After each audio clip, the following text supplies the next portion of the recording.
So it would almost come to you in a way, like you trained a lot and then you started, what was the experience? You started just feeling like exploring certain movements and it developed? No, I'm going to go back and people again are going to go, oh, this guy's crazy. When I was real young, I must have been maybe 3 years old. I lived in Texas and they had a lot of storms. There was a storm going on. All of a sudden somebody kicks, they start banging on the front door and boom, kicks it in. My two older brothers slipped out the window. My sister grabbed the younger sister and her, and they locked themselves in the bathroom. I was on a tricycle.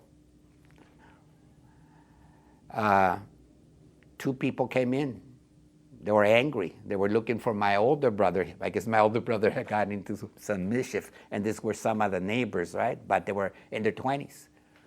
One of them grabs me by the hair. I'm on my back. I froze. I'm scared. He has a sugarcane stalk.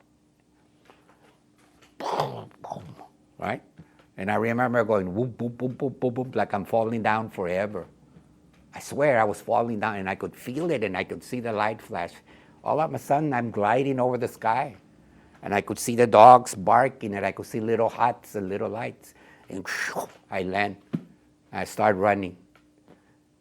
I go and I open the sliding door, and people are there training what I know now is karate. I didn't know back then.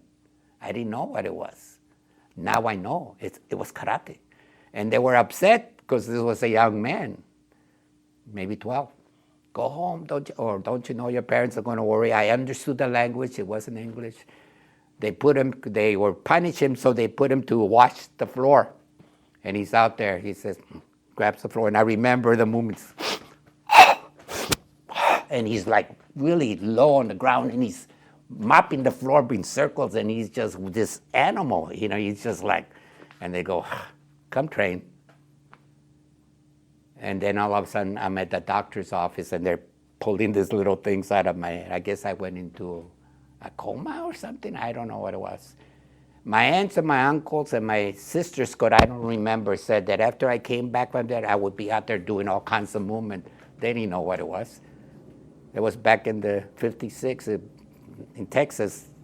Nobody knew what it was. Is it possible, I think sometimes, that this happens to more than just one person, right? Could it be that it happened to somebody else? Or maybe not, or maybe, I don't know, but that happened to me. And my sisters and my brothers will tell you, yeah. For a while, after I came back from that, I would be doing all kinds of movements, and they tell me that the neighborhood people would just sit there and watch me for hours just doing what I guess was karate, or back then, I don't know what it was. My mind tends to travel. I can tell you things that happen that are like, and everybody will consider me crazy for it, but the mind does travel. And the more peace you're at, and the more meditative you are, that you meditate, the more your mind is able to, I think that connects everybody, is yesterday, today, and tomorrow, all at the same time. So that's why I think I do it. Because I've had some experiences that are really weird, but that's something else. Really weird, huh? No, I mean, it's very, that type of stuff interests me. That experience of kind of like a brain trauma, and then you're floating over. I mean, that's experience for people that had near-death experiences or died.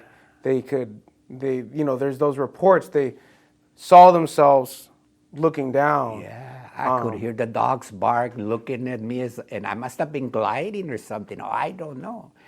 But I also remember touching down when it felt so, because from the gliding to the running experience, it's the same. I think one day people will teach themselves to fly that way. When you swim, and when the creatures swim like whales and fish, it's just a gliding that forces them to go so fast, right?